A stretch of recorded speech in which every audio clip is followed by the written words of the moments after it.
ആത്യന്തികമായി കേരളം നേരിടുന്ന real threat എന്താണെന്ന് മനസ്സിലാക്കിയിട്ട് അതിനകത്ത് ഷാർപ്പായി ഇടപെടുന്നതിൽ ഇപ്പോഴും സർക്കാർ പ്രൂവ് ചെയ്തിട്ടില്ല എന്ന് പറയുമോ?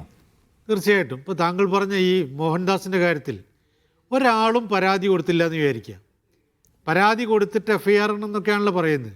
ഒരാളും പരാതി കൊടുത്തില്ലെങ്കിൽ പോലും TG മോഹൻദാസ് പറഞ്ഞ രണ്ട് കാര്യങ്ങൾ, ഒന്ന് ഇവിടെയുള്ള യുവാക്കളെ എന്തിനാണ് സമരം നടത്തിയത് എന്ന് നമ്മൾ നോക്കണം, അവർ അക്രമം നടത്തിയിട്ടുണ്ടോ എന്ന് നോക്കണം.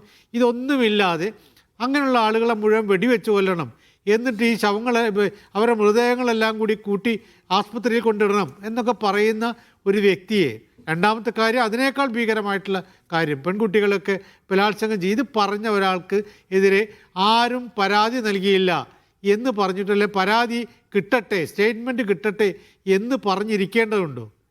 ആ നിമിഷം അതൊക്കെ അതാണ് നമ്മളൊരു ഭരണാധികാരിയിൽ നിന്ന്, ഒരു സർക്കാരിൽ നിന്ന് നമ്മൾ പ്രതീക്ഷിക്കുന്നത് എന്താണ്?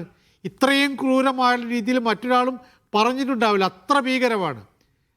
നമ്മൾക്കറിയാം, സുപ്രീം കോടതി പറഞ്ഞു, ഹൈക്കോടതികൾ പറഞ്ഞു, BJPയുടെ നേതാക്കന്മാർ തന്നെ, മുരളി മനോഹർ ജോഷിയെ പോലുള്ള ആളുകളൊക്കെ പറഞ്ഞ് ഈ സമരത്തിൻ്റെ ആവശ്യകതയെക്കുറിച്ച് അതിനോടൊപ്പം നിൽക്കുന്ന ആളുകളായിട്ടുണ്ട്.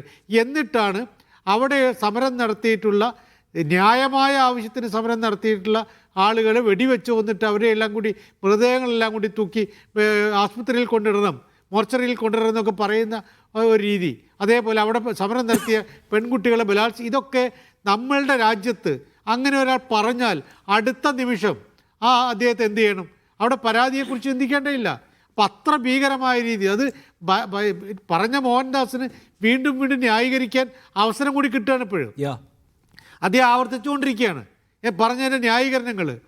ന്യായീകരണങ്ങളൊക്കെ കേട്ട് ആളുകൾക്കിടയിലേക്ക് ഇതൊക്കെ ഭീകരമായ രൂപത്തിലുള്ള ഈ പ്രതികരണങ്ങൾ, മോഹൻദാസിൻ്റെ പ്രതികരണങ്ങൾ എത്ര ലക്ഷക്കണക്കിന് ആളുകളിലേക്ക് എത്തിയിട്ടുണ്ടാകും.